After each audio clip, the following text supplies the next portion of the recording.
The first time I heard the whistling, I was standing knee-deep in wet grass trying to relight a memorial candle that wouldn't stay lit. The flame kept sputtering sideways like somebody was blowing on it from the dark, even though the trees around the cemetery were dead still. I remember looking up at the rows of graves and thinking one of the mourners had stayed behind after closing again, because I could hear movement somewhere past the north fence. Slow movement. Not walking exactly. More like shoes dragging through leaves. Then the whistling started. Low. Off-key. Close enough that I could tell it was a man. My hand froze around the lighter before I even realized why. The old grounds manager had warned me about it less than an hour earlier. If you hear somebody whistling in the north section, he'd said while stuffing tobacco into his lip, don't whistle back. Don't answer it at all. At the time, I figured he was screwing with the new guy. Every night job has old stories. Security guards talk about ghosts in empty hospital. Truckers talk about phantom hitchhikers. Small towns like this survive on weird stories, because nothing else ever happens here. Still, standing there with cold mud soaking through my boots and that whistling floating between the gravestones, I suddenly understood why nobody around here laughed when they talked about this place. I kept my head down and got the candle lit on the third try. The little glass lantern belonged to a woman named Evelyn Mercer. Fresh flowers. Fresh dirt, too. Funeral had happened that morning. I only remembered because her son cried so hard during the burial that he nearly passed out. I see things like that and try not to think about my own mother lying in a hospital bed 40 minutes away with tubes in her arms and bills stacking faster than I can pay them. That's the only reason I took the job. $23 an hour for overnight cemetery maintenance sounded insane when I saw the listing online. Now I understood why the position stayed open for 6 months. The whistling stopped, just cut off in the middle of a note. I looked toward the north section before I could stop myself. The fog had rolled in thicker while I worked. It came down low between the graves instead of above them, moving in strips across the ground like smoke crawling over water. For a second I thought I saw someone standing out there between the headstones. Tall shape. Completely still. I couldn't make out a face. Then my radio crackled hard enough to make me jump. Mason. It was Earl, the daytime grounds manager. He sounded annoyed already, like he regretted hiring me. You finished section 100 yet? Almost. Then get back to the gatehouse before 2. I checked my watch, 2:07 am. Why? Silence for half a second. Just don't stay near north after 2:13. The radio clicked dead. I stared at it for a moment, waiting for him to explain the joke, but nothing came back. Somewhere beyond the fog, something scraped against stone. I headed back toward the maintenance road faster than I wanted to admit. Blackwood Cemetery sat in the hills outside a tiny Appalachian town called Merrow. One gas station, one diner, one church. Half the storefronts downtown were empty. The cemetery itself was older than the town by almost 80 years. Civil War graves, mining accident graves, entire families buried together after influenza outbreaks. The place stretched deep into the woods, farther than most people realized. Even during the daytime it felt isolated. At night it felt buried. My gatehouse sat near the entrance beside the rusted iron fence. Tiny building, one desk, one radio, space heater that barely worked. Security monitors mounted in the corner. The cameras covered most of the grounds except the northern edge. Those feeds always came through fuzzy. Earl told me the wiring underground had never been fixed after a storm years ago. He said it casually, but he avoided looking at the monitors when he mentioned it. I remember that clearly. Little things like that stick with you later. I got inside at 2:12 exactly and locked the door behind me. My jeans were damp from the grass. I poured stale coffee from the pot Earl left behind and sat at the desk trying to ignore how quiet everything suddenly felt. Then the bell rang 3 times. Clang, clang, clang. I nearly spilled the coffee. The sound came from outside near the old funeral chapel halfway up the hill. Deep metal ringing across the cemetery. Not loud, just heavy, deliberate. I stared out the window. Nothing moved. The bell rang again 3 more times. I remembered another thing Earl told me while showing me around earlier that evening. If the chapel bell rings 3 times after midnight, lock every gate. What if somebody's still inside? I asked him. Then they shouldn't be. At the time I thought he meant trespassers or drunk teenagers. Standing alone in the gatehouse with that sound echoing through the fog, I wasn't so sure anymore. I grabbed the flashlight hanging beside the door and stepped back outside. The cold hit harder now. The fog reached almost waist-high across the cemetery paths. I could barely see 10 yards ahead. The front gate was already locked, but the grounds had 2 smaller service gates near the tree line. I headed for the east path first. Gravel crunched under my boots. Somewhere off to my right I heard faint whistling again. Same tune. Closer this time. I kept walking. The service gate stood half open when I reached it. I was positive I locked it during rounds earlier. The chain hung loose against the fence, rattling softly. Wind still hadn't picked up. I shut the gate and snapped the padlock closed. That's when I heard someone say my name. Quiet, almost conversational. Mason. The voice came from the fog behind me. I turned halfway before stopping myself. Another rule: don't answer voices in the fog. Earl hadn't said it jokingly either. He looked dead serious when he told me that one. Sometimes people think they hear relatives out there, he'd muttered while pretending to organize paperwork. Just ignore it. The voice came again. Closer. Mason. It sounded like my mother. Not exactly her voice, but close enough that my stomach tightened instantly. I started walking back toward the main path without looking around. The fog shifted beside the graves to my left. Shapes stood there between the stones. I could feel them more than see them. Tall figures lined up silently in the dark. No footsteps. No breathing. Just presence. I walked faster. The whistling started again directly behind me. Not distant anymore. Right behind me. I could hear the air moving through teeth. I made it to the gatehouse and slammed the door hard enough to shake the windows. My hands were trembling now. I hated that they were trembling. I kept telling myself there had to be explanation. Locals messing with the new guy, animals in the woods, stress, lack of sleep, anything normal. Then I looked at the security monitors. Camera 3 showed the north section clearly for the first time all night. A man stood between the graves staring directly into the camera. Black suit, black tie, hands folded in front of him, too far away to see his face. I leaned closer to the screen. The image distorted with static for a second. When it cleared, he was closer, not walking, just suddenly nearer to the camera. My skin went cold. Another burst of static swallowed the screen. When the picture returned, the man was gone. Something moved outside the gatehouse window. I turned too quickly and knocked the coffee onto the floor. There was nobody there. But down near the entrance path, one of the memorial lanterns had turned on by itself. Then another farther uphill.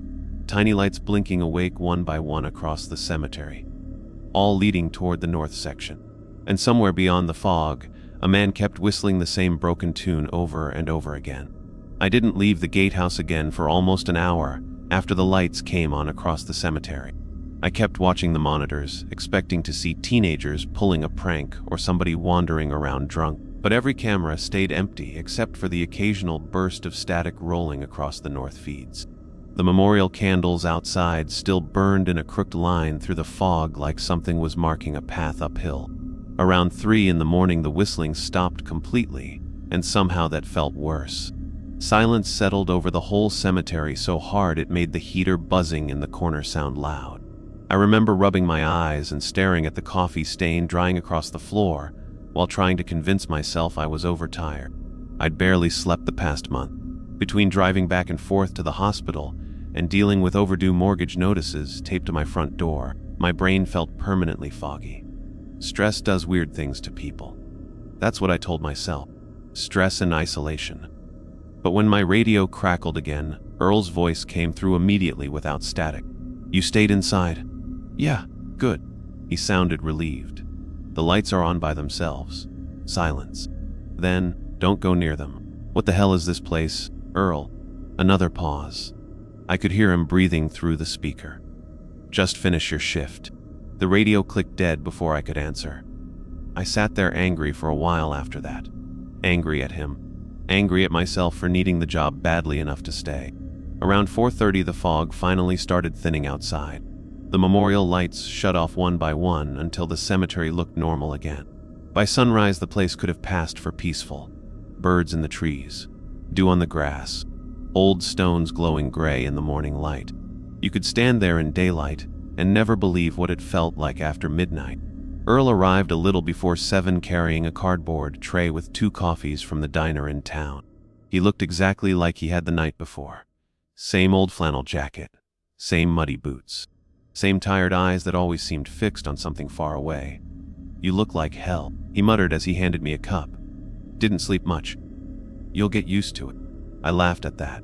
Actually laughed. "You serious?" Earl didn't smile back. He walked past me into the gatehouse and checked the monitors first thing. "You see anybody?" Boy in a black suit. That made him stop moving for half a second. Barely noticeable.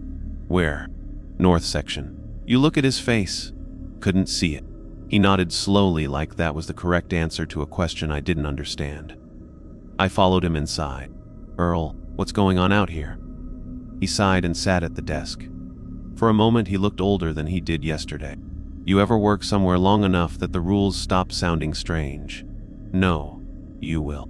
That answer irritated me more than if he'd refused to talk entirely. People in town act like this place is cursed. People in town talk too much. Then tell me what actually happens. Earl stared at the security monitor showing the north fence. Static rolled across the screen again.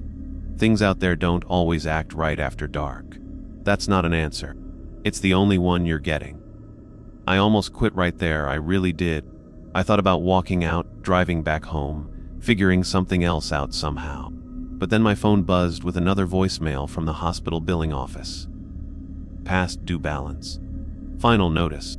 I didn't even listen to the full message. Earl saw my expression and probably understood enough without asking. "Pays every Friday," he said quietly. "Cash bonuses too if you stay through winter." That settled it. I hated that it settled it. The next few nights stayed mostly quiet, but the cemetery never felt normal again after that first shift. Once you notice something wrong with a place, you keep looking for more. I started catching little things everywhere. Graves that looked disturbed even though the dirt was packed hard. Flowers appearing on old plots nobody visited anymore. Wet footprints leading across the chapel steps that stopped suddenly in the middle of the stone walkway. The weirdest part was how the town acted around Blackwood Cemetery. Nobody wanted to discuss it directly. At the diner, conversations stopped when they heard where I worked. The cashier at the gas station asked if I worked days or nights, and when I said nights, she just stared at me for a second too long before handing back my card. Even my neighbor, Mr. Connolly, started avoiding eye contact after I mentioned the job. Like working there made people uncomfortable by itself. About a week in, I found the old rulebook again while cleaning the desk drawers in the gatehouse. Small leather notebook. Yellow pages. Half the writing looked decades old. Some rules had dates beside them, like they'd been added over time by different people. A few didn't even make sense. If you hear knocking beneath the ground in the north section, leave immediately. Never leave fresh meat inside the gatehouse refrigerator overnight. If the chapel door is open after 3:30 a.m., do not close it yourself. Some rules were crossed out completely. Others had stains covering parts of the sentences. One page near the back had only a single line written in shaky handwriting. He malashtilas be wall os. No explanation under it. No name signed. I heard the whistle again that same night. I was replacing dead flowers near the old Civil War plots when it drifted through the trees behind me. Same broken tune. Slow. Casual. I froze immediately this time. The sound came from much closer than before. Maybe 30 feet away. I turned my flashlight toward the woods bordering the north fence. The beam shook slightly in my hand. Nothing there except fog threading through the trees. Then the whistling moved. Not gradually. Instantly. 1 second ahead of me. Next second somewhere off to my left, like whoever made it cross the cemetery without walking. My stomach tightened. "Hey," I called before I could stop myself. The whistle cut off. I regretted speaking immediately. Every sound disappeared afterward. Even the insects stopped. The cemetery went dead quiet around me. I started backing toward the maintenance path, trying not to look nervous even though nobody was there to see it. Halfway back, my flashlight caught movement between 2 gravestones uphill. Someone standing there, tall man, black suit, exactly like before. This time he was closer. I still couldn't see his face properly because of the fog, but I could tell he was looking directly at me. He stood completely motionless while the mist moved around him. No breathing. No shifting weight. Nothing human about the stillness. I backed away faster. The flashlight flickered once. When the beam steadied again, the man had moved several feet closer without making a sound. My pulse jumped hard enough to hurt. "No," I muttered under my breath and turned around completely. I walked fast without running because every instinct told me not to run. Gravel crunched under my boots all the way down the path. I kept expecting footsteps behind me, but I never heard any. Just silence. When I reached the gatehouse, I locked the door and checked the cameras immediately. Camera 3 showed the north graves clearly again. The suited man stood directly in front of the camera now, closer than before. His face remained blurry somehow, even when everything else around him looked sharp. Then he lifted one hand slowly and pointed towards something off-screen. The feed died in static before I could see where. I sat there breathing hard for several seconds before realizing the radio was making noise. Not voices, just soft static crackling unevenly. Then through the static, barely audible, somebody whistled the same tune directly into the microphone. I snatched the radio off the desk so fast it almost fell. "Earl." No answer. Just breathing. Slow breathing. Then the whistle again. Right against the speaker. I shut the radio off completely and threw it onto the desk. My hands were shaking harder now. I kept staring toward the dark window beside me, feeling absolutely certain somebody stood outside the gatehouse, watching me through the glass. Then from somewhere deep in the cemetery, hidden beyond the fog and trees, something heavy slammed against metal 3 times in a row, and every security camera went black at once. The camera stayed dead for almost 6 minutes. I know because I kept staring at the digital clock above the monitor rack while trying not to panic. 3:17, 3:18, 3:19. Every second felt stretched thin inside that little gatehouse.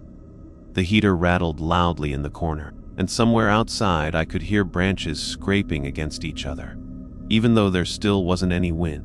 I remember thinking how stupid it was that I kept expecting somebody to knock on the door. Not pound on it, just knock politely like a visitor. That idea bothered me more than anything else. The monitors flickered back on one at a time with bursts of static.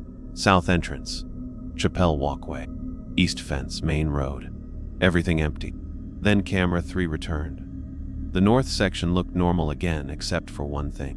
A grave near the tree line stood open. Dirt piled beside it. Wooden coffin exposed beneath the ground. I leaned closer to the screen. My first thought was grave robbers. Meth heads maybe. It happens more than people think in isolated places. But the dirt looked wrong somehow. Not thrown outward, pushed upward. Like something underneath had forced its way out from inside the grave instead of being dug open from above. I grabbed the flashlight before I could talk myself out of it. The radio still sat where I'd thrown it. I left it there. Outside, the fog had thickened again. It rolled low across the paths in long pale strips that shifted around the gravestones. The cemetery lights barely reached more than a few feet ahead.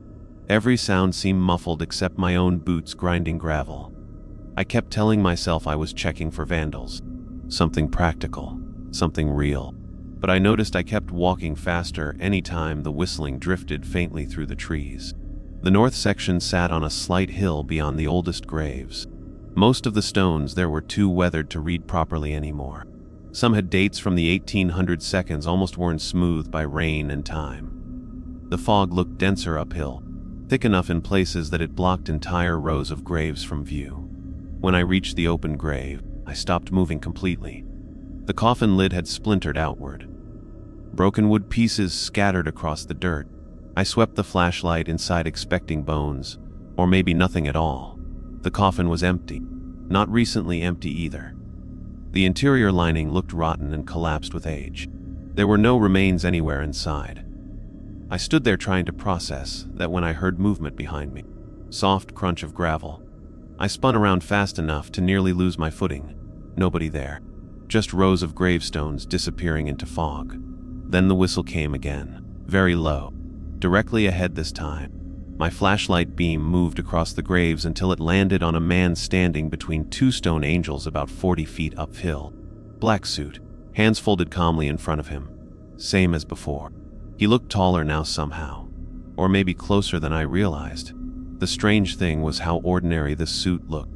Not old-fashioned, not ghostly. Just a plain black funeral suit like somebody attending a burial, except for the face. My eyes kept sliding off it every time I tried to focus. The features blurred together unnaturally, like staring at a smudged photograph. He tilted his head slightly. Then he whistled again. I backed away immediately. The flashlight trembled hard enough that the beam bounced across the graves. "Stay back," I heard myself say, which sounded ridiculous the second it left my mouth. The man didn't move, didn't react at all. Then another sound drifted through the fog behind me. Footsteps. Slow footsteps. I turned sharply and saw somebody else standing near the lower path. Woman this time. Long gray dress, bare feet. Her hair hung wet against her shoulders. She stood completely still between two headstones staring upward toward me. I couldn't see her face clearly either. My pulse kicked hard. Another figure appeared farther left. Then another. Shapes standing silently among the graves all around the hill. Men. Women. Different clothes. Different heights. None of them moving. None of them making a sound. The only thing I could hear was the man in the black suit whistling softly somewhere ahead of me. I started downhill fast. I didn't run yet, but I stopped pretending I was investigating anything. The figures stayed where they were while I moved between the graves. Every time I looked sideways, there seemed to be more of them standing in the fog. None blocked my path. None chased me. They only watched. Halfway down the hill, my flashlight caught something carved into a gravestone beside the trail. Fresh lettering. Too fresh. The stone itself looked old and cracked, but the name cut into it looked sharp and clean like it had been engraved yesterday. Masal. My stomach dropped so suddenly I almost stumbled. Beneath my name was a birth year. Correct. Under that sat a blank space where the death date should have been. I stared at it for maybe 2 seconds before the whistle sounded directly behind my shoulder. I ran. Gravel sprayed beneath my boots while I tore down the path toward the gatehouse. The flashlight beam jerked wildly across trees and graves. I could hear nothing behind me except the whistle staying perfectly close no matter how fast I moved. Not louder, not quieter, just there. Like whoever made it stayed one step behind my back the entire time. I reached the gatehouse breathing hard enough to hurt. Door slammed. Lock snapped shut. Silence. The whistle stopped instantly. I stood there bent over with my hands on my knees trying to slow my breathing. Then I realized the lights inside the gatehouse were off. I was positive I left them on. The only illumination came from the security monitors glowing faint blue in the darkness. Every camera feed worked now. I looked toward camera 3 automatically. The open grave was gone. Dirt smooth again. No coffin visible. No sign anything had been disturbed. I checked the timestamp twice thinking maybe the feed froze earlier footage somehow. It was Liv. I knew it was Lev because fog drifted slowly across the screen. My eyes moved to another monitor overlooking the lower hill path. The camera showed me standing outside the gatehouse door seconds earlier fumbling with my keys. But behind me, halfway down the trail, several dark figures stood between the graves watching me run. I counted at least 8 before static swallowed the image. I didn't sleep after getting home that morning. I sat at my kitchen table staring at overdue bills while daylight crept through the blinds. Everything felt disconnected and unreal. Around noon, my mother called from the hospital asking if I could bring her reading glasses during visitation hours. I almost told her about the cemetery right then just to hear another human voice talk normally for a few minutes. Instead, I lied and said work was fine. She sounded tired. Weak. She asked if I was sleeping enough. I said yes automatically. Before hanging up, she told me something strange. You remember your father used to whistle when he worked outside? My hand tightened around the phone. What? That old tune he liked. I heard somebody whistling it outside my room last night. Cold spread slowly through my chest. Mom, what tune? She hummed 3 quiet notes through the receiver. Same broken melody from the cemetery. I stopped breathing for a second. Probably one of the nurses, I said finally. Maybe. She didn't sound convinced. Just sounded close. After the call ended, I sat in silence staring at the wall for a long time. My father died 15 years ago in a mining collapse outside Beckley.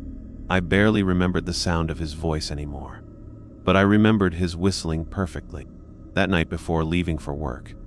I opened the old rule book again, hoping I missed something earlier. Tucked between 2 pages near the back was a folded piece of paper I hadn't noticed before. Thin yellow paper covered in shaky handwriting. Only one sentence written across it. Beneath the sentence was another line added in darker ink years later. Rain hammered the roof of the gatehouse hard enough to drown out most other sounds, and for the first few hours of the shift, I actually felt relieved about it. The storm kept the fog lower to the ground and blurred the cemetery into shadows beyond the windows. It made the place feel smaller somehow, more contained. I sat at the desk drinking burnt coffee from a paper cup while flipping through hospital paperwork I'd stuffed into my jacket pocket earlier that day. My mother's surgery estimate sat clipped to the top page. Even after insurance, the remaining balance looked impossible. Every time I thought about quitting Blackwood Cemetery, I pictured that number. That was the problem. Fear loses arguments against desperation most of the time. Around midnight, the power flickered once. The monitors blinked black for half a second before returning. Camera 3 showed the north section covered in rain and darkness. Empty. I caught myself staring at that screen too long lately, watching for movement even when I tried not to. The old chapel bell rang once somewhere uphill. Not 3 times, just once. Deep metallic sound cutting through the storm. I looked up automatically. Earl never mentioned what one bell meant. Only 3. That somehow bothered me more. My radio crackled before I could think about it longer. Mason. Earl again. His voice sounded strained tonight. Yeah. You alone. Far as I know. Static hissed through the speaker. Listen carefully.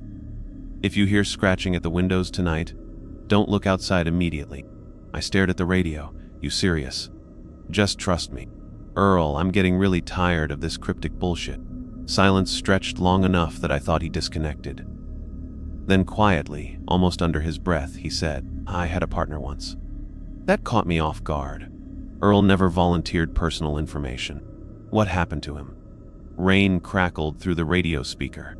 He looked outside. The transmission cut dead. I sat there for several seconds holding the radio without moving. Then something tapped lightly against the gatehouse window beside me. I froze instantly. Another tap followed.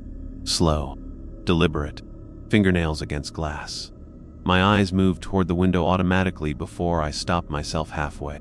The tapping came again. Scratch, scratch, scratch. Thin scraping sound moving slowly down the outside of the glass.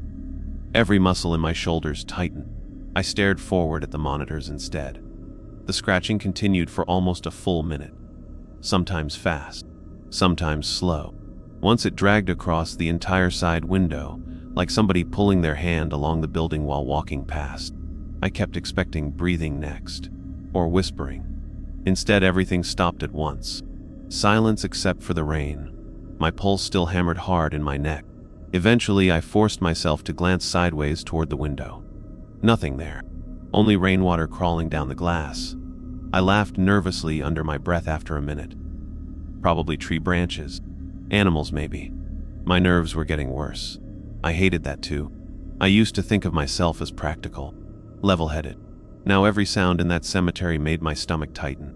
Around 1:30, I headed out to check the chapel doors before the storm got worse. Rain soaked through my jacket almost immediately. Water streamed along the gravel paths and pooled between the graves. The cemetery looked different in heavy rain, older somehow. The stones glistened black under the dim lights while water dripped from tree branches overhead. I moved fast with my flashlight sweeping over the paths. No fog tonight yet, just darkness and rain. The chapel sat halfway uphill beside a cluster of old family plots surrounded by rusted fencing. Tiny stone building with stained glass windows and peeling black doors. Most funerals didn't use it anymore. Too old, too much water damage. Earl mostly kept supplies stored inside now. As I approached the steps, my flashlight caught muddy footprints leading across the stone walkway. Bare footprints. Human. Fresh enough that rain hadn't washed them away yet. They started near the cemetery path and ended directly at the chapel door.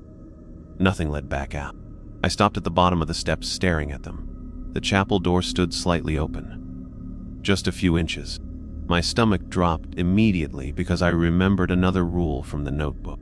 If the chapel door is open after 3:30 am, do not close it yourself. I checked my watch. 1:42 am. Technically not the same situation. But the fact that I even considered that logic made me realize how much the cemetery was already getting inside my head. I climbed the steps slowly. Rainwater dripped from the roof gutters beside me. The footprints looked wrong up close. Too narrow, 'tis unusually long. I stopped directly outside the doorway and pushed the door wider with my flashlight instead of touching it. The hinges groaned softly. Inside smelled like mildew and wet wood. Old pews lined the room under dusty stained glass windows. Everything looked empty at first glance. Then lightning flashed outside. For a split second I saw someone standing near the back wall. Tall figure in black, motionless. The darkness swallowed him again immediately. I stumbled backward so fast I nearly slipped on the wet stone steps. "Hello." My own voice sounded weak against the storm. No answer came. Another lightning flash lit the chapel interior. Empty. Nobody there. I stood breathing hard while rain soaked my hair and jacket. Then from somewhere behind the chapel, hidden beyond the trees, somebody started whistling. Same broken melody. Closer than ever before. I backed away from the doorway slowly. The whistle continued between the trees behind the building, low and casual, like somebody enjoying the rain. Then another sound came from inside the chapel. Wet footsteps. I looked back toward the doorway automatically. A trail of muddy footprints now stretched from the back of the chapel toward the entrance. Fresh water glistened on the floorboards. But I never saw anyone walk there. My flashlight trembled slightly in my hand. The footsteps stopped a few feet from the door. Silence. Then the whistle came again directly behind the chapel wall. Moving closer around the building, I turned and walked fast down the hill toward the gatehouse. Not running yet. My boots splashed through puddles while the whistle drifted slowly behind me through the rain. Halfway downhill, the cemetery lights flickered once, then went out completely. Darkness swallowed everything. I stopped moving instinctively. Rain hammered the trees overhead. My flashlight became the only light anywhere in the cemetery. The beam shook across rows of wet gravestones. Then the whistling stopped. Something moved nearby. Fast. Not footsteps. More like fabric brushing through wet grass. I spun the flashlight sideways and caught a figure standing 10 feet away between two graves. Black suit. Pale hands. Face blurred by darkness and rain. Much closer now than ever before. He stood completely still while water poured down his clothes. My pulse lurched painfully. Then the flashlight flickered. One blink. When it came back on, the man stood only a few feet away. I stumbled backward hard enough to fall into the mud. The flashlight beam shot upward across rain and gravestones. By the time I aimed it forward again, he was gone. Not walked away. Gone. The cemetery lights snapped back on all at once. I scrambled to my feet, breathing hard. Mud soaked my jeans and palms. I looked around wildly, expecting to see movement nearby, but the graves stood empty again under the rain. Then my radio crackled violently on my belt. "Masson!" Earl sounded panicked for the first time since I'd met him. "Get inside now." Something was out here. I know. Get inside. I hurried downhill toward the gatehouse while wiping mud from my hands. The rain suddenly felt freezing against my skin. When I reached the building, Earl was already inside somehow. I never heard his truck arrive. He stood near the monitors looking pale and exhausted. "You saw him up close," he said quietly. It wasn't a question. "Who is he?" Earl rubbed both hands over his face before answering. "I don't think he's a person." "Then what?" "Don't know." He looked toward camera 3. Static rolled across the north feed again. "But he gets closer every time somebody stays here too long." I stared at him. "How long have you worked here?" 9 years. "And you stayed?" Earl laughed once without humor. "You think I had a choice?" Before I could ask what that meant, something slammed against the outside wall of the gatehouse hard enough to rattle the windows. Both of us jumped. Another slam followed from the back side of the building. Then another near the roof. Heavy impacts circling the gatehouse slowly through the rain. Earl moved immediately. He killed the interior lights and grabbed my shoulder hard. "Don't look outside," he whispered. The impacts continued around us. Slow. Methodical. like something large walking around the building, dragging its hands along the walls. I could hear scraping now between each thud. Wood creaked overhead. Then from directly outside the front door, no more than a foot away, somebody whistled 3 soft notes through the storm. And another voice quietly answered from somewhere farther out in the cemetery. Earl kept his grip on my shoulder so tight it started hurting after a while, but I didn't tell him to let go. The two of us stood motionless in the dark gatehouse, listening to the sounds outside circle slowly through the rain. Every few seconds another scrape dragged across the wooden walls, sometimes high near the roof, sometimes low against the foundation. The whistle never came again after those 3 notes, but somehow that made everything worse. It felt like something was waiting now, listening. The security monitors cast pale blue light across Earl's face. He looked older tonight than I'd ever seen him. Exhausted in a way sleep doesn't fix. "How long does this usually last?" I whispered. "Don't ask questions right now." Another heavy thud hit the wall behind us hard enough to shake dust from the ceiling. I flinched automatically. Earl didn't even blink.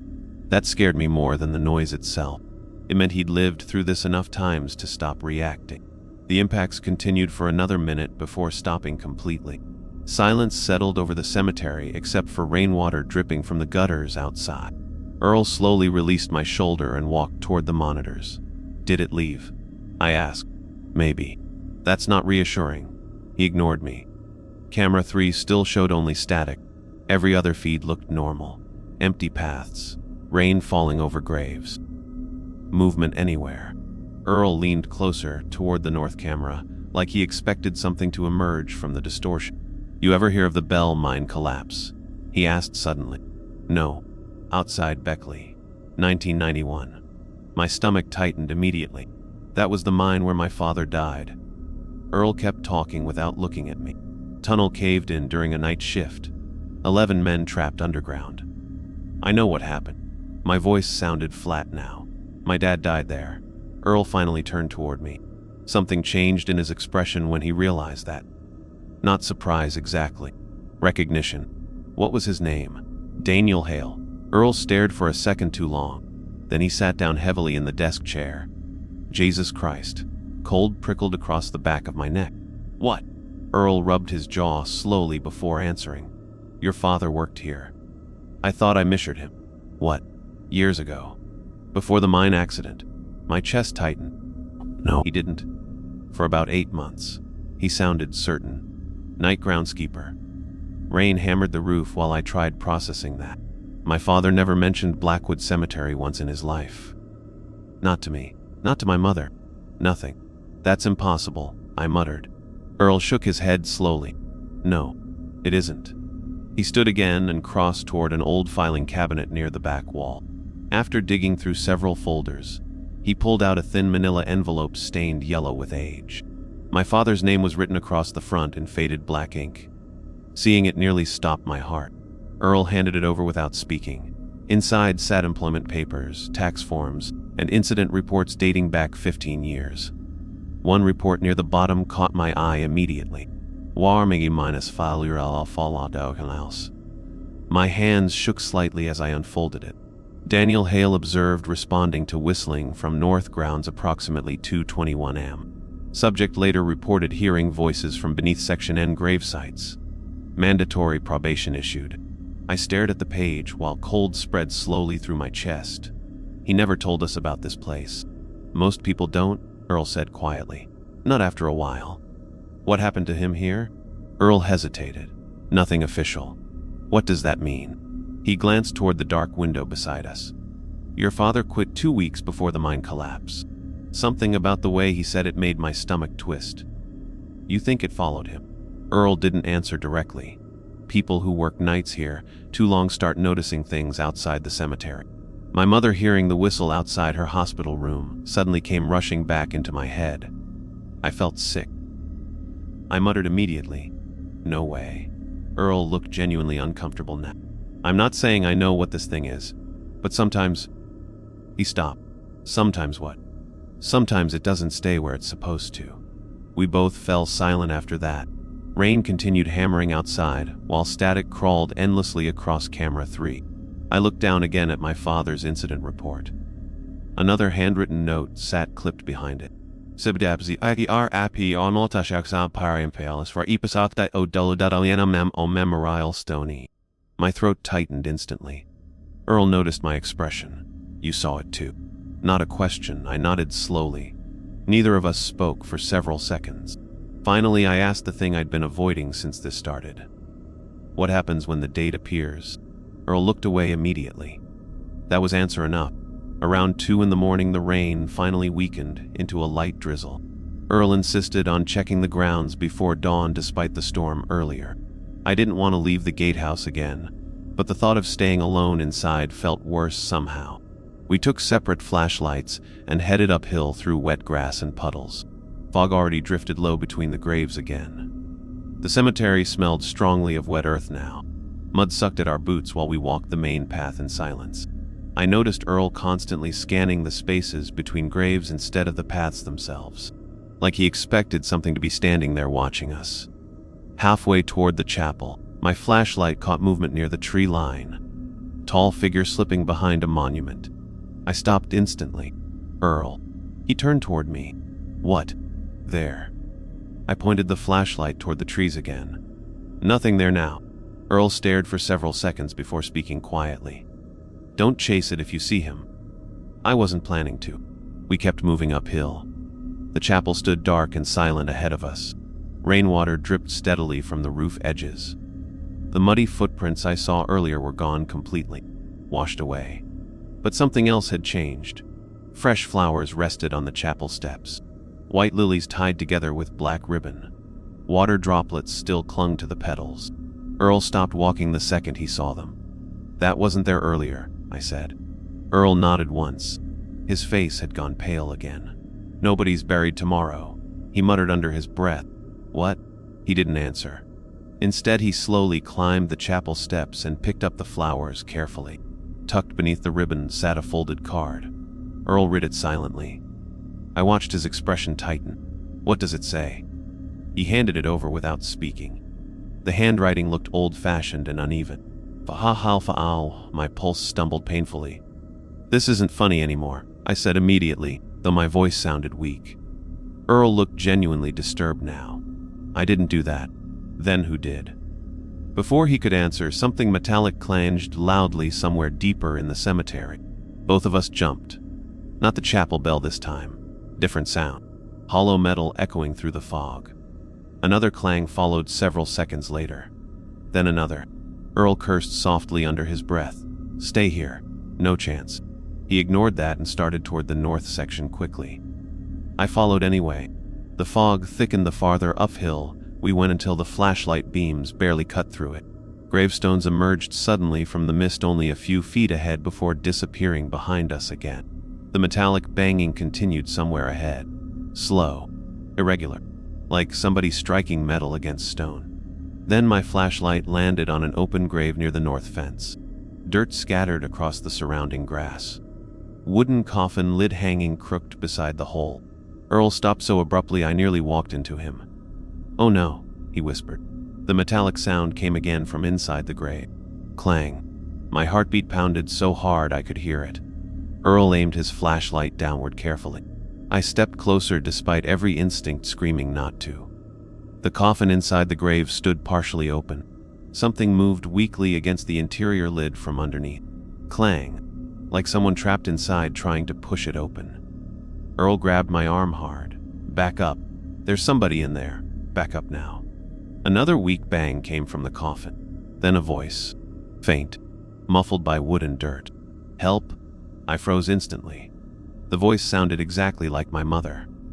Earl practically dragged me backward. Don't listen to it. That's her voice. It's not her. The coffin shifted slightly inside the grave. Another muffled cry came from beneath the lid. Mason. My entire body went cold. Earl tightened his grip painfully. Do not go near that grave. Then the whistle started again directly behind us in the fog. Much closer than before. This time it sounded almost amused. The whistle echoed through the fog behind us, low and uneven, and I felt every muscle in my body lock up at once. Earl's hand stayed clamped around my arm while we stared at the open grave. The coffin inside shifted again with a dull scrape against wet wood. Then my mother's voice came from inside it one more time. Weak. Shaking. "Mason. Please." Every instinct in me screamed to run toward that grave and rip the coffin open. I actually took a step before Earl yanked me backward hard enough to almost knock me down. "It's not her," he snapped. "You understand me? That thing knows names." Another whistle drifted through the fog behind us. Closer now, slow and patient. I turned my flashlight toward the sound and caught movement between the graves uphill. Tall black shape standing motionless beside a dead oak tree. The man in the suit. Even from that distance I could tell he was facing us. Watching. Earl saw him too because I felt his grip tighten painfully.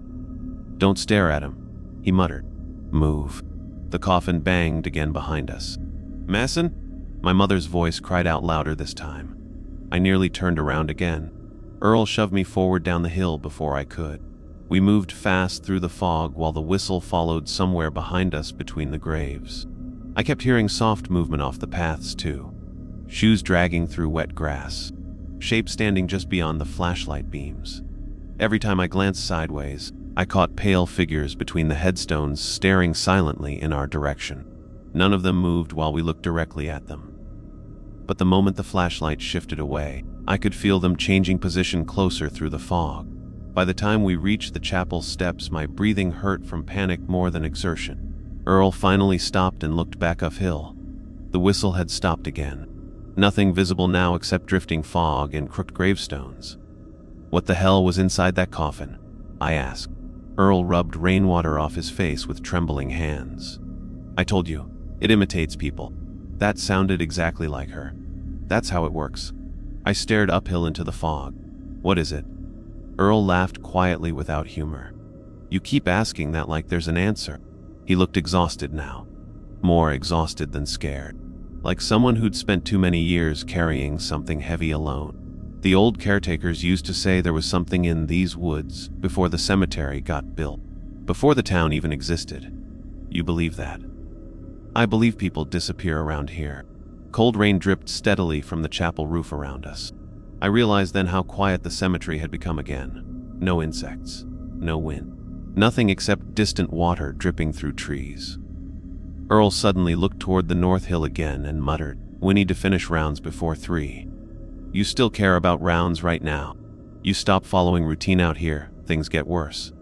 I wanted to argue, but part of me already understood what he meant. The rules weren't about safety anymore. They were about surviving the night without attracting attention. We continued through the cemetery together after that. Neither of us spoke much. Every shadow between the graves felt occupied now. I kept catching movement in the corners of my vision. Once I saw a woman in a gray dress standing near a family mausoleum with her head tilted unnaturally sideways. Another time I spotted what looked like a little boy crouched beside a gravestone staring directly at us through the fog. Every time I aimed my flashlight fully at them, they were gone. Around 2:40 we reached the old maintenance shed near the back fence. Earl unlocked the door and motioned me inside. The place smelled like oil, damp wood, and old dirt. Gardening tools lined the walls beside shelves packed with supplies. Earl moved toward a locked cabinet in the corner and pulled out a dusty bottle of whiskey. He took a long drink straight from it before handing it over. I accepted without hesitation. The alcohol burned hard down my throat. "You ever think about leaving?" I asked quietly. Earl stared at the rain sliding down the tiny shed window. "Every day." "Then why don't you?" He stayed silent too long. Finally he said, "My wife got sick 8 years ago." I immediately understood. Medical bills. He nodded once. "This place pays more than anything around here. Same trap. Same reason I stayed." He sat heavily on an overturned crate near the wall. At first it was small things. Whistling. Shadows. Voices. Then one night I saw my wife walking through the cemetery, after she'd already been dead 6 months. My stomach tightened. "You followed her." Earl shook his head slowly. "Almost did." Rain tapped softly against the shed roof while he stared at nothing. "Guy before me wasn't so lucky." "What happened to him?" Earl took another drink before answering. He answered the whistle. I waited for more explanation, but none came. The silence afterward felt heavy. Then suddenly the shed door rattled once. Hard. Both of us froze instantly. Another rattle followed. Metal handle jerking violently from outside. Earl stood so quickly the crate scraped across the floor. "Don't open it," he whispered. The handle twisted again. Slow this time. Deliberate. Then came 3 soft knocks against the wood. Knock. Knock. Knock. My heartbeat hammered painfully in my chest. Earl killed the lantern beside us immediately, plunging the shed into darkness, except for faint rainlight through the window. We stood motionless, listening. Another knock came, then a voice. "Earl."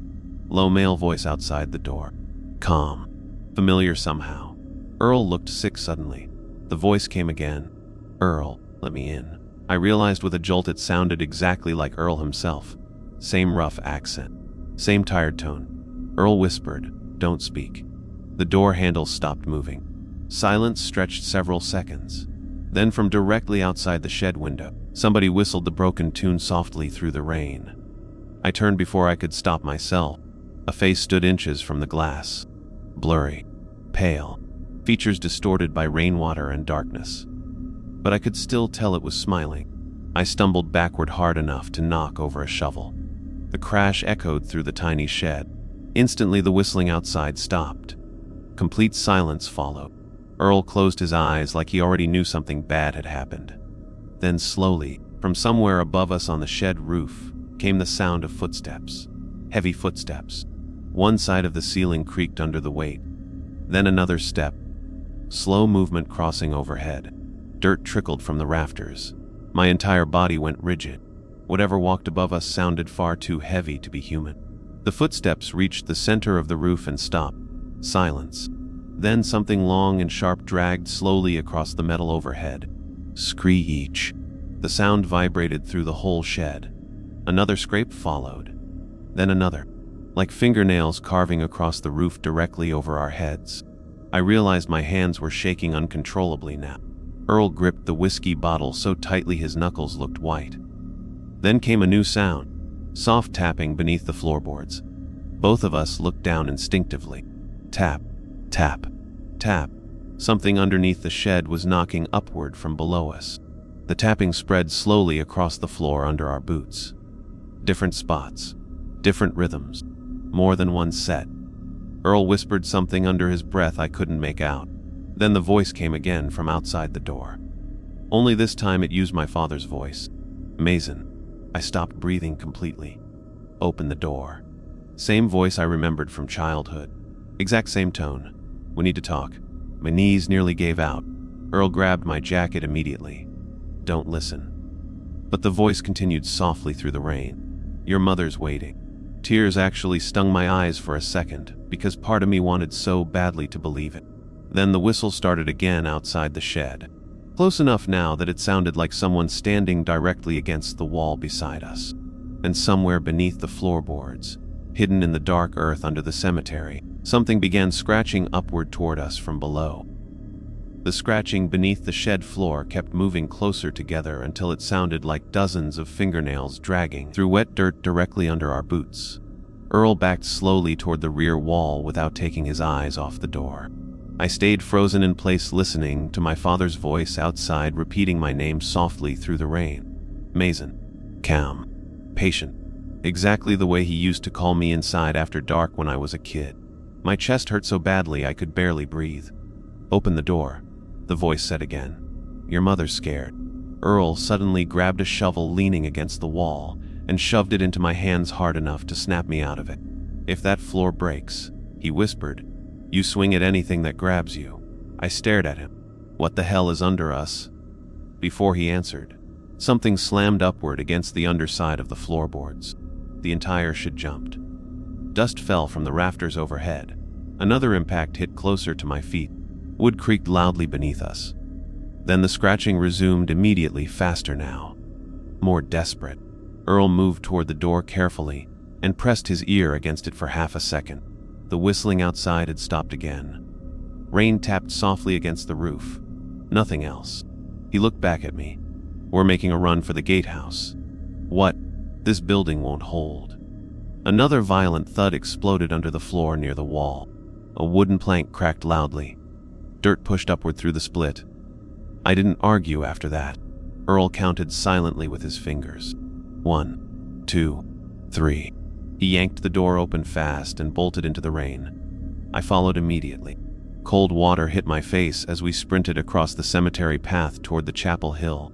My flashlight beam bounced wildly through fog and rain while mud splashed around our boots. The cemetery looked wrong now. Gravestones stood in places I didn't remember. Some leaned at impossible angles. Others looked freshly dug from the ground with wet dirt, still clinging to them. I heard movement everywhere around us through the fog. Slow footsteps pacing between graves. The whistle drifted somewhere behind us again. Not hurried, keeping pace. Then lightning flashed overhead. For one split second, the entire cemetery lit up bright white. I saw figures standing everywhere among the graves, dozens of them.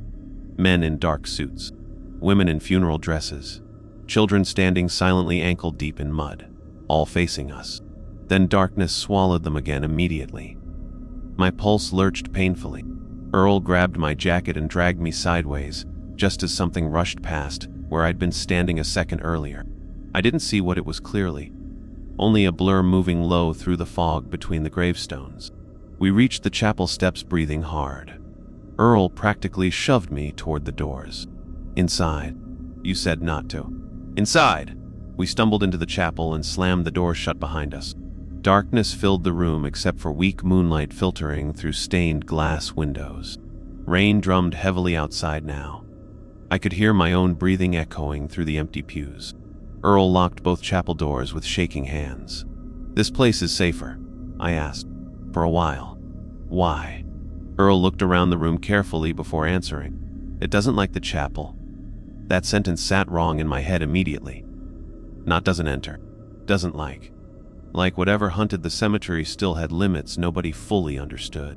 Another whistle drifted faintly outside the chapel walls, closer than before. Earl ignored it and moved quickly toward the back of the room. I followed with my flashlight sweeping over old pews and dusty hymn books scattered across the floor. Near the rear wall sat a narrow staircase leading underground. "There's a basement," I asked. "Crypt," Earl muttered. "Old storage vault before the cemetery expanded." He unlocked the iron gate blocking the stairs with a key from his pocket. "Move." The air below smelled cold and damp like standing inside a cave. Stone steps descended into darkness beneath the chapel. I followed Earl down while rain and distant whistling echoed faintly overhead. The crypt below looked older than the chapel itself. Narrow stone hallways lined with sealed burial vaults stretched beneath the building. Water dripped steadily somewhere in the dark. Earl switched on a dim overhead lantern powered by an ancient battery pack hanging from the wall. Weak yellow light filled the corridor. I noticed immediately that several vault doors along the walls were chained shut from the outside. "Why are those chained?" Earl didn't answer at first. He kept walking deeper underground until we reached a small maintenance room near the back. Shelves of candles and old funeral equipment lined the walls. A folding chair sat beside a tiny desk covered in papers. Somebody had been staying down here before. "Earl," I said again, "why are the vaults chained?" He rubbed both hands over his face slowly. "Years ago, one of the caretakers started hearing knocking from inside them at night." My stomach tightened instantly. "You serious?" He opened one. "And?" Earl looked directly at me for the first time since we entered the crypt. "They buried him 3 days later." Silence settled heavily between us. Water dripped somewhere beyond the corridor. Then faintly through the ceiling above, I heard the whistle again. Slow, wandering around the chapel roof. Earl sat heavily in the folding chair looking exhausted beyond words. I realized then how pale he'd become. Dark circles hollowed beneath his eyes. "How long has this been happening to you?" I asked quietly. He stared at the floor. "Long enough, but why us?" Earl laughed softly without humor. "You think this thing picks people randomly? Then how?" He hesitated before answering. "Everyone who works nights here has something they can't let go of." I thought immediately of my mother in that hospital bed. The bills. The fear of losing the house. Earl seemed to read it on my face. "It finds people already drowning," he said quietly. "Makes it easier." Another sound interrupted us then, very soft. Metallic.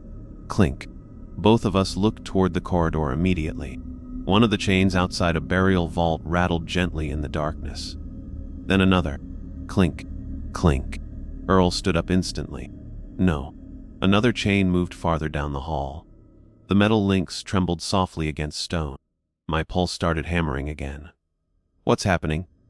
Earl grabbed a flashlight from the desk drawer. "Stay behind me." We moved slowly into the corridor. The lantern light barely reached halfway down the crypt hall. Most of the vault doors disappeared into darkness beyond it. Another chain rattled ahead of us. Then came a low thud from inside one of the sealed vaults. I stopped walking immediately. Earl didn't. He kept moving forward slowly while aiming his flashlight at the chained doors. Thud. Another impact came from behind the stone. Something inside. Earl. Then a voice drifted softly through the crack around the vault door. "Please." Female voice. Weak. Crying. "It's cold." Earl closed his eyes briefly like he'd heard this before. "Keep moving," he muttered. We passed the vault without stopping. The crying continued behind us. Another voice started farther down the corridor. Male this time. "Help me." Then another. More voices waking slowly throughout the crypt. Some crying. Some whispering. Some just breathing heavily behind the sealed stone doors. My flashlight shook hard enough that the beam jittered across the walls. "Those aren't people," Earl said quietly without looking back. "Don't answer them." Then one of the vault doors at the far end of the corridor slammed violently from the inside. The chains snapped tight with a loud metallic crack. Another impact followed immediately. Dust drifted from the ceiling. The voices all stopped at once. Complete silence filled the crypt. Earl froze beside me, staring into the darkness ahead. I heard it too now. Footsteps. Slow footsteps descending the chapel stairs above us. Somebody was coming down into the crypt. And from the darkness at the end of the corridor, hidden beyond the chained vaults, someone began whistling softly underground. The whistling echoed through the crypt softly enough that at first I couldn't tell where it came from. The sound bounced strangely off the stone walls underground. 1 second it seemed close beside us. The next it drifted from farther down the corridor, near the chained vaults. Earl raised one shaking hand for silence, while the footsteps above continued descending slowly toward the basement stairs. Wooden steps creaked overhead one at a time. Whoever or whatever was coming down wasn't hurrying. That scared me more than if it had charged at us. It sounded calm, certain. The voices behind the vault doors had gone completely silent now. No crying, no whispering, just the whistle floating softly underground while the footsteps drew closer. Earl backed slowly toward the maintenance room and motioned for me to follow. I moved carefully, trying not to let my boots scrape the stone floor too loudly. The flashlight beam trembled badly in my hand. Halfway back, one of the chained vault doors near us shuddered once from the inside. Metal links snapped tight against stone. I nearly jumped out of my skin.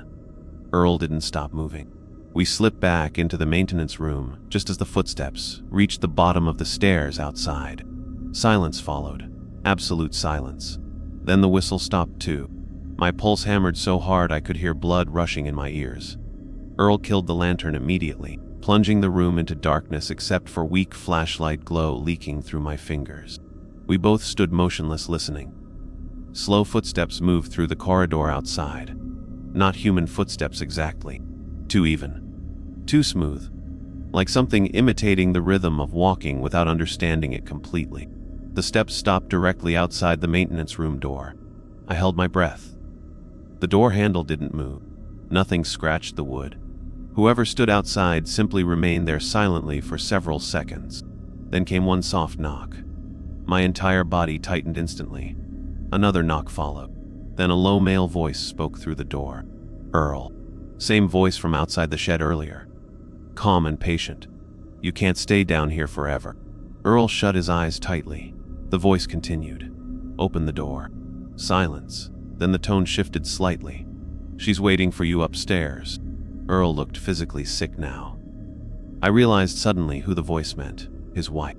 Another soft knock echoed through the room. "Earl." He whispered something under his breath I couldn't hear. The voice outside changed again before I could ask.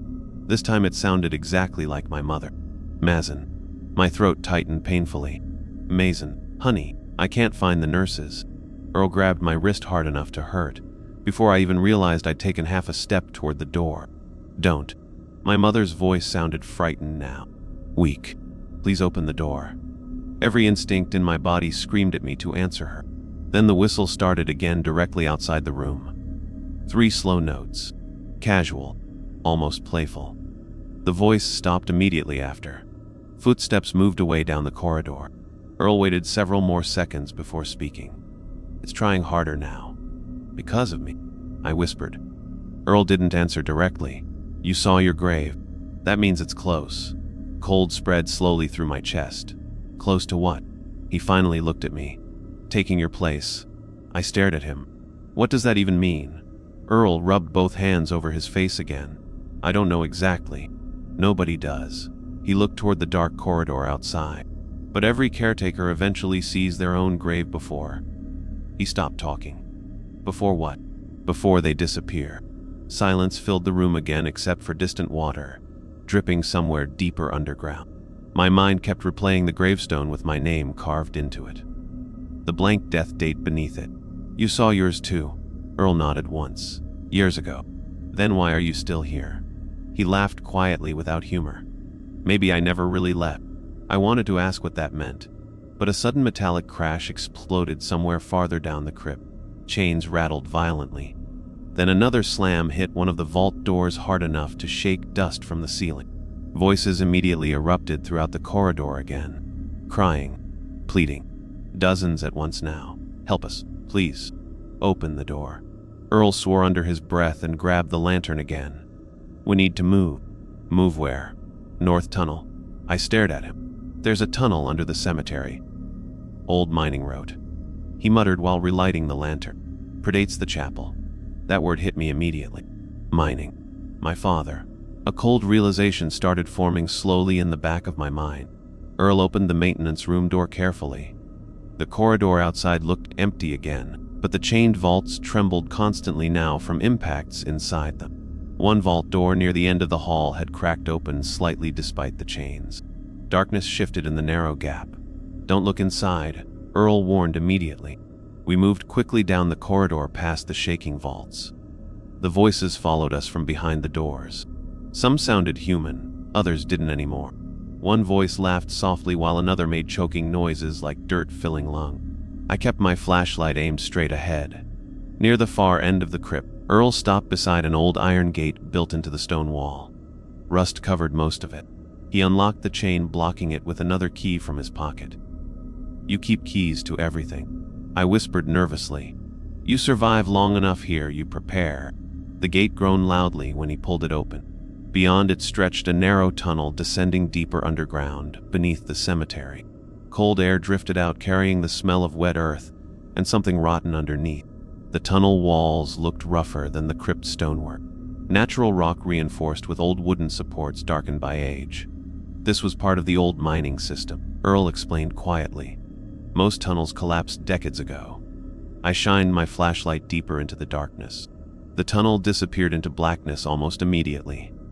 "And we're going down there, why?" Earl hesitated before answering. "Because whatever's happening started there." My stomach tightened. "You know that for sure?" "No." He stared into the darkness. "But the old caretakers believed the north graves were built over something." The whistle drifted faintly behind us again, somewhere in the crypt corridor. Closer now. Earl pushed through the gate immediately. "Move." The tunnel floor sloped downward steeply. Water dripped constantly from the ceiling, while our footsteps echoed off the narrow walls. Old support beams creaked softly around us. I hated every second underground. The deeper we walked, the heavier the air felt somehow, like descending underwater. After several minutes, the tunnel widened into an old mining chamber reinforced with rotting timber beams. Rusted equipment lay abandoned against the walls. Broken lanterns, shovels, old rail tracks disappearing into collapsed side passages.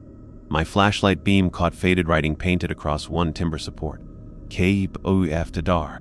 Beneath it, someone had scratched another message into the wood later. "ITHHD and O." Earl stopped near the center of the chamber, staring at something on the far wall. I moved beside him and immediately felt my stomach drop. Names. Hundreds of names carved directly into the stone wall. Some old enough to barely read. Others looked fresh. Dates beside many of them. Missing persons from the town. Dead miners. Former caretakers. My flashlight moved slowly across the carvings until it landed on one near the bottom. Dan L. Hale, my father's name. No death date beside. Only a single carved line underneath. I stared at the wall, unable to breathe properly. Earl. My voice sounded hollow underground. What is this? Earl looked terrified now. More terrified than I'd seen him yet. I was hoping your father's name wouldn't be here. What did he do? Earl swallowed hard. One night he heard the whistle underground while checking this tunnel. He looked away from me, and he whistled back. The chamber suddenly felt freezing cold.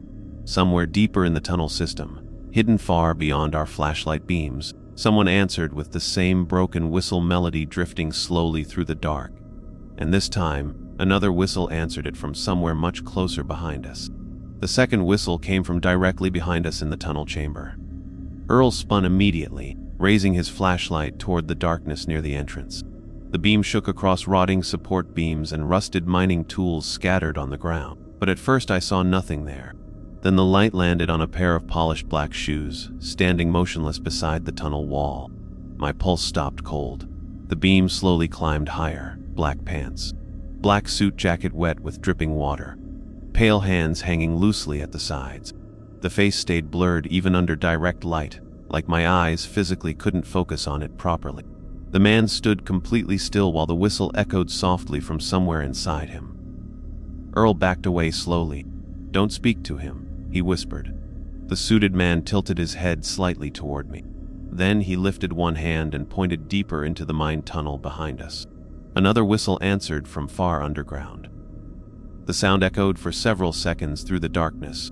"What does he want?" I whispered. Earl didn't answer.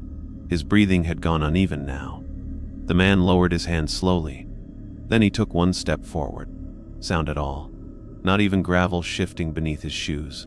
Instantly, every lantern in the mining chamber flickered at once. The temperature dropped hard enough that I saw my breath cloud in front of me. Earl grabbed my arm. "Run." We bolted deeper into the tunnel system immediately. The mining chamber vanished behind us while our flashlight beams bounced wildly over damp rock walls. The whistle followed. Not hurried. Always the same distance behind us no matter how fast we moved. My lungs burned from cold air and panic. "Where are we going?" I shouted. "There's another exit near the north graves!" Earl yelled back. The tunnel narrowed sharply ahead. Old wooden supports groaned around us as we squeezed through dripping stone passages half collapsed with age. Water rushed somewhere beneath the floorboards below our feet. The whistle continued behind us. Then another sound joined it. Footsteps. Slow footsteps walking calmly through the tunnel after us. No matter how fast we ran, they never sounded closer or farther away. Just constant. Patient. We rounded another corner and nearly crashed into a rusted mining cart blocking part of the tunnel. Earl shoved it aside with a loud metallic screech. The noise echoed violently underground. Immediately the footsteps behind us stopped. Complete silence swallowed the tunnel. Earl froze. "Keep moving," I whispered. But he stayed still, staring back the way we came. Why'd it stop? Then from somewhere directly above us inside the darkness came the sound of scraping wood. My flashlight jerked upward instinctively. Something moved across the old support beams overhead. Long pale shapes crawling silently through the darkness above our heads. I couldn't fully process what I was seeing before Earl grabbed me again and dragged me forward. "Don't look up!" We ran harder after that. The tunnel finally opened into another mining chamber larger than the first one. This one looked older. Worse. Half the ceiling had collapsed inward decades ago, leaving piles of broken stone and shattered timber across the ground. Ancient rail tracks disappeared beneath the rubble. In the center of the chamber stood a deep vertical shaft surrounded by rusted equipment and rotten rope barriers. Cold air drifted upward from the hole, carrying the smell of wet earth and decay. Earl stopped so suddenly I almost slammed into him. Oh no. I looked toward the shaft. Whistling echoed faintly from below us now.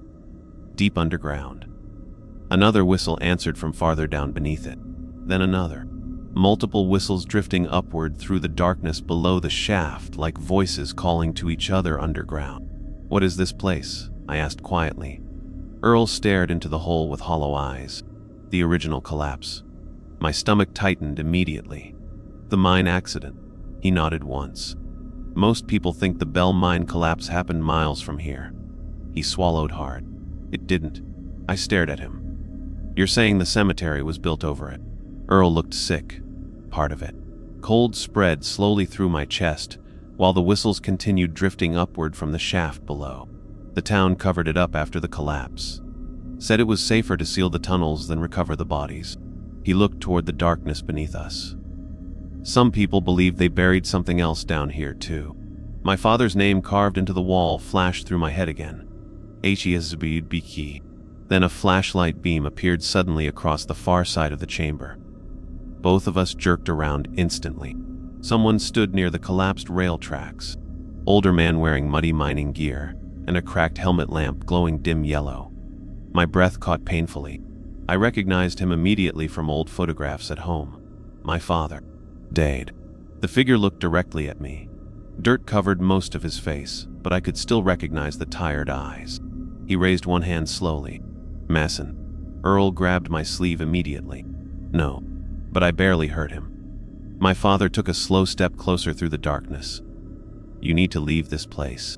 His voice sounded wrong somehow. Hollow, like hearing someone speak underwater. Dade. My throat tightened painfully. You're dead. He smiled faintly. Not all the way. Earl swore under his breath and pulled harder on my arm. That's not him. My father ignored Earl completely. You need to listen carefully. Another whistle echoed deep below the shaft. My father's expression shifted slightly at the sound. Fear. Real fear. It followed me out of the mine, he said quietly. And now it wants you. Every instinct in my body wanted to believe him. He looked exactly right. Sounded exactly right. But then I noticed something that made my blood run cold. He never blinked. Not once. Earl saw it too. Don't listen. My father stepped closer again. The grave already chose you, Mason. The flashlight in his mining helmet flickered weakly across the chamber. When the date appears, it won't let you leave. My pulse hammered painfully. How do I stop it? For the first time, my father looked toward the darkness behind us. Toward the tunnel where the suited man waited unseen. You can't. Silence filled the chamber except for distant dripping water and whistles echoing from the shaft below. Then my father spoke again very softly. But you can take someone else's place. Earl stiffened beside me immediately. No. My father looked directly at Earl now. That's why he's still alive. I turned toward Earl slowly. His face had gone completely pale. What's he talking about? Earl backed away one step. Mason, tell me. He looked trapped suddenly. Guilty. Years ago. My father continued quietly. Earl saw his own grave too. Earl shouted suddenly. Shut up! The sound echoed violently through the mine. My father didn't react. The date appeared. I stared at Earl. What did you do? Earl's breathing turned ragged. He looked older than ever now. Broken. The caretaker before me disappeared the same night. Cold horror spread slowly through my chest. You let it take him. Earl shook his head hard. I didn't understand back then. But you do now, my father said calmly. Another whistle drifted from the tunnel entrance behind us. Much closer now. Earl turned toward the sound with panic rising visibly in his face. We have to move. But before either of us could react, a figure stepped silently into the chamber from the darkness behind us. Black suit, pale hands, blurred face. The man stood beside the tunnel entrance watching us. Then another figure emerged from a side tunnel. Woman in a gray funeral dress. Another appeared near the collapse tracks. Then another. Silent figures slowly surrounding the chamber from every direction. The whistles below the shaft grew louder. Earl grabbed my arm desperately. We can still get out. But my father only stared at me with that same hollow expression. Look at the wall beside the shaft, he whispered. I turned slowly. Fresh carving marks cut into the stone there. One name, Mesum, and beneath it, for the first time, a death date had appeared. Tomorrow's date. I couldn't stop staring at the date carved beneath my name. The numbers looked fresh, the stone dust still scattered across the wall beneath them, like someone had finished carving it seconds ago. Tomorrow. My stomach dropped so hard, I thought I might throw up right there in the mine chamber. Around us, the silent figures remained motionless near the tunnels and collapsed tracks, watching without blinking. The whistles below the shaft continued drifting upward through the darkness beneath our feet. Low. Patient. Waiting. Earl grabbed my shoulder hard enough to snap me out of it. "We need to go now." His voice sounded panicked for the first time since I'd met him. My father still stood across the chamber near the broken rail tracks. The cracked lamp on his helmet flickered weakly over his face. "It's already too late," he said quietly. Earl shouted back immediately, "Shut up!" The suited man near the tunnel entrance tilted his head slightly at the sound. Then he whistled once. Every other figure in the chamber turned toward us at the exact same moment. My pulse nearly stopped. Earl dragged me backward toward another tunnel branching off beside the shaft. "Move!" We ran before the figures started walking. I heard them behind us immediately. Not running, just moving steadily through the chamber, while the whistles echoed all around the mine. The side tunnel sloped upward sharply through narrow rock walls reinforced with old timber supports. Dirt and loose stone crunched under our boots while Earl practically shoved me ahead of him. "Where does this go?" I shouted breathlessly. "North fence!" he yelled back. "Old maintenance exit." Another whistle answered from somewhere ahead of us in the tunnel. Earl froze for half a second before cursing under his breath. We were being herded. The realization hit me cold. Every tunnel suddenly felt chosen for us before we entered it. The whistles behind us kept perfect pace. Then came another sound.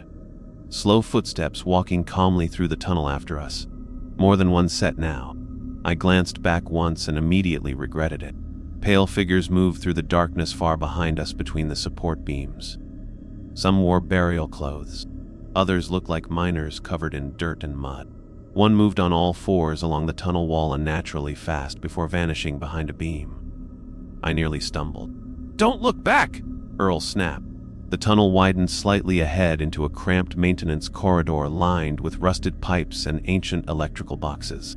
A ladder at the far end led upward toward a heavy metal hatch in the ceiling. Earl rushed toward it immediately. "Climb!" I grabbed the ladder and started upward, while he shined his flashlight back down the tunnel. The whistles sounded much closer now.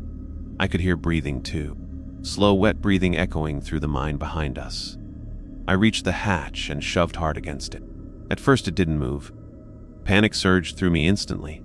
"It's stuck!" Earl climbed halfway up the ladder beneath me and slammed his shoulder upward into the hatch. Rust cracked loudly. Cold night air rushed down through the opening above us. "Go." I pulled myself out onto wet grass beside the North Cemetery fence just as the whistles exploded loudly beneath us underground. Earl climbed out behind me and slammed the hatch shut. For one horrible second, something hammered violently against the underside immediately after. Metal boomed beneath our feet hard enough to shake the ground. Then silence. Complete silence. Fog drifted heavily across the north graves now. Thicker than I'd ever seen it. The cemetery lights glowed faintly through the mist like distant candles underwater. Earl leaned against the fence, breathing hard beside me. "We're leaving," he said immediately. "Tonight." But even while he said it, neither of us moved, because standing 20 feet ahead between the graves was the black-suited man, waiting, motionless. The fog curled around his legs while his blurred face pointed directly toward us. Earl whispered something under his breath I couldn't hear. Then my radio crackled suddenly on my belt. Violent static burst through the speaker before a familiar voice emerged weakly beneath it. "Mason. My mother. Real this time. Crying. They said you never came home." My chest tightened painfully. "Mom." Static hissed loudly. "There's someone outside my hospital room." Earl grabbed the radio immediately. "Turn it off." "What? Turn it off!" My mother's frightened voice continued through the speaker. "He keeps whistling." Cold spread through every part of my body. Earl ripped the battery from the radio before I could answer her. The silence afterward felt unbearable. I stared at him. It found her. Earl looked genuinely horrified now. "It's not supposed to happen this fast." Another whistle drifted softly through the cemetery fog ahead of us. The suited man still hadn't moved. Then slowly, almost casually, he raised one pale hand and pointed toward the north graves. I followed the direction instinctively. My grave stood there between the trees. Fresh dirt piled around it. The headstone looked newer now, cleaner, and beside it sat another grave that hadn't been there before. Earl saw it too. His face drained completely white. I stepped closer before I realized I was moving. The second headstone bore Earl's name. No death date yet, just blank space beneath it. Earl backed away slowly. "No," he whispered. "No, no, no." The suited man whistled again softly. Then, for the first time since I'd seen him, he began walking toward us through the fog. Slow, smooth steps across the graves without sound. Earl turned and ran immediately. I almost followed. Almost. But something made me stop. Maybe exhaustion. Maybe the realization there was nowhere left to run anymore. The whistles underground. The figures in the cemetery. My father's warning. It all led here somehow. The suited man kept approaching slowly through the fog, while Earl disappeared downhill between the graves. Then suddenly Earl screamed, loud enough to echo across the entire cemetery. I spun toward the sound instinctively. Earl stood near the chapel path, clutching his leg after tripping over a gravestone hidden in the fog. Dark figures emerged silently around him between the graves. One in a funeral dress, another in mining clothes. More moving through the mist toward him from every direction. "Masson," he shouted desperately. For one horrible second I understood exactly what he'd done years ago to survive. He'd left someone else behind. My father's voice echoed in my head again. "You can take someone else's place." Earl stretched one shaking hand toward me through the fog, begging. Terrified, the suited man stopped walking beside me and turned his blurred face slowly toward Earl instead, waiting, offering. My entire body shook. I wanted to help him, I really did. But then my mother's frightened voice replayed again through the radio in my head. "He keeps whistling." I realized suddenly that if this thing left the cemetery completely, it would never stop following us. Not me. Not my family. Not anyone connected to me. Earl screamed again as the pale figures closed around him in the fog. Then the whistle started directly beside my ear. Soft. Patient. Waiting for my answer. I shut my eyes tightly. And for the first time in my life, I whistled the melody back. The cemetery went silent instantly. Every sound stopped at once. No wind. Footsteps. No screaming. Nothing. I opened my eyes slowly. The suited man stood inches away from me now. Face still blurred beyond recognition. Motionless. Then he stepped aside. Behind him, the fog over the north graves had completely cleared. Earl was gone. So were the figures. Only empty gravestones remained beneath the moonlight. My grave still stood there beneath the trees. But the death date had disappeared. I don't remember much after that night. Sheriff deputies found me unconscious near the north fence just before dawn. Earl was never found. Neither was any sign he'd been at the cemetery that night at all. His truck disappeared. His records vanished from the office. Even his house sat completely empty when police checked it later, like he'd never existed. Blackwood Cemetery hired another grounds manager eventually. Day shifts only. Nobody wanted nights anymore. Except me. I stayed. I told myself it was because the money was still good. Because my mother recovered enough to come home, and the hospital bills finally stopped piling up. But deep down I know that isn't the real reason. The real reason is simple. Every night around 2:13 a.m., the whistling starts again somewhere beyond the north graves. And now when it does, the thing out there sounds exactly like me. If there's one thing I wanted this story to leave behind, it's this. Sometimes the scariest things aren't monsters hiding in the dark minus. They're the choices people make when they're desperate. Mason stayed in Blackwood Cemetery because he needed money, because he loved his mother, because life backed him into a corner. And little by little, the cemetery learned exactly how to use that against him. Fear didn't destroy him all at once. It wore him down slowly, night after night, until survival itself became part of the curse. Maybe that's why places like Blackwood feel real.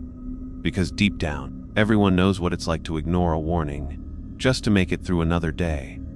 And sometimes, the moment you answer back to the darkness, it never really stops listening. If you enjoyed this story and want more slow burn horror, cursed places, strange rules, and endings that stay with you after the video ends, make sure to subscribe to the channel and turn on notifications. There are plenty more stories waiting in the fog.